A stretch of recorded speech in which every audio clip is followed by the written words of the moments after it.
It's DeSantis versus Trump at Florida Freedom Summit in Kissimmee this weekend. Ron DeSantis' presidential campaign returns to Florida this weekend.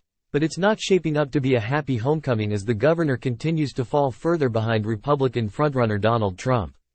Time equals 400 ms. greater than the state GOP's 2023 Florida Freedom Summit at the Gaylord Palms Resort and Convention Center in Kissimmee on Saturday is scheduled to include all the major Republican candidates as speakers, meaning DeSantis has a rare opportunity to directly take on his biggest rival, knowing that Trump will be waiting in the wings.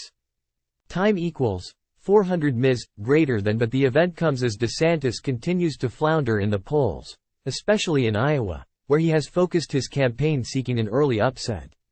After state party leaders sided with Trump in September to drop the loyalty pledge for GOP candidates in the Florida primary, DeSantis' stature at home is diminishing. DeSantis won't be the hero in the room, said David Jolly, a former Republican congressman from St. Petersburg and co-founder of the Forward Party.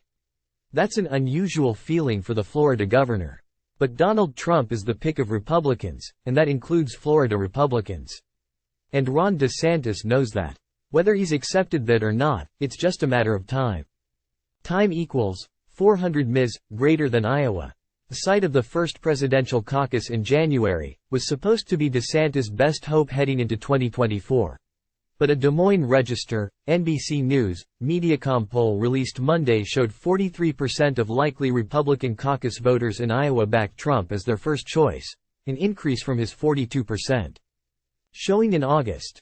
Instead of gaining ground, DeSantis actually did worse in the new poll, losing 3 points since August and coming in tied with former South Carolina Governor Nikki Haley for second with 16% each. Trump and DeSantis had almost evenly split among independents, but now Trump leads DeSantis among independents 33% to 12%. Time equals 400 ms. greater than. He's emphasized he was going to go to every county in Iowa. He spent a ton of money in Iowa. He sent most of his staff to Iowa, and he's going backwards in Iowa, said Max Stepanovich, a Tallahassee consultant and former anti-Trump Republican turned Democrat.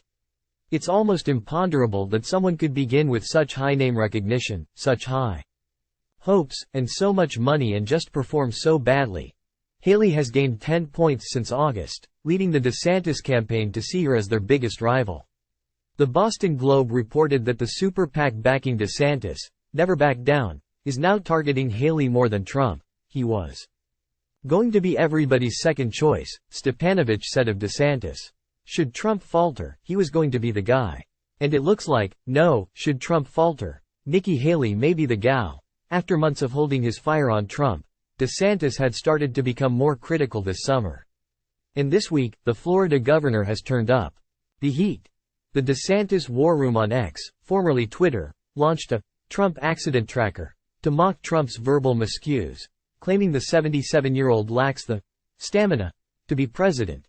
In an appearance Monday on a podcast hosted by Patrick Bet-David, DeSantis said he would have won the governor's race in 2018 even without Trump's help, despite a huge turnaround in the polls after Trump endorsed him on social media.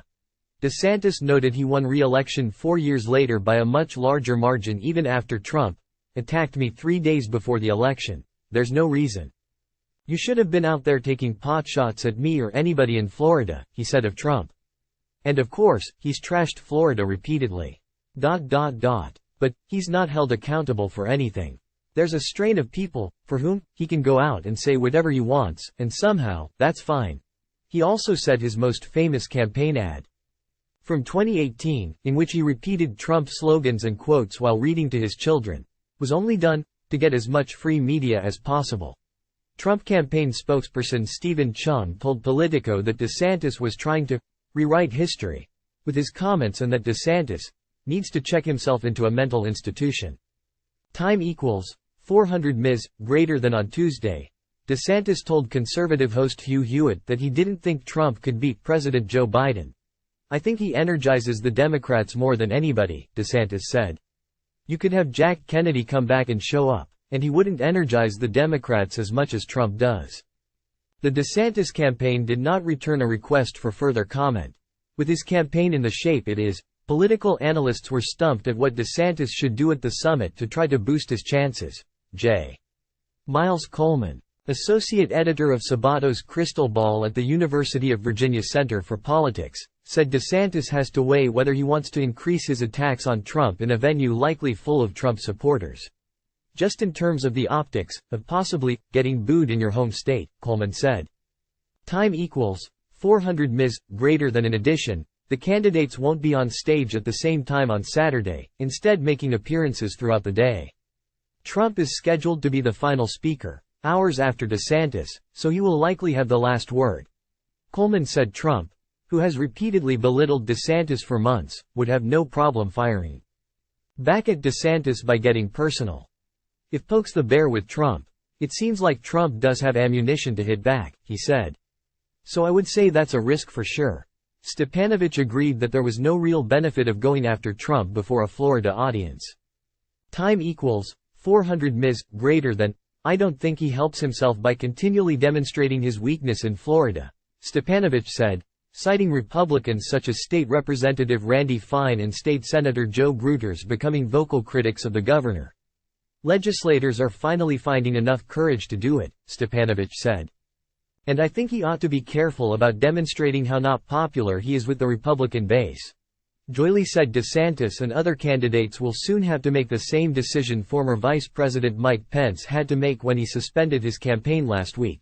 What does his exit look like? Jolly said. DeSantis and Haley don't have a pathway that they can create to overtake Trump. I think DeSantis will feel that in the room at the summit. But I think he feels it in most rooms these days. Stepanovich succinctly summed up DeSantis' dilemma. The question is, what can DeSantis do on the stage in Florida to begin to turn things around? Stepanovich said. The answer is nothing. There's nothing he can do.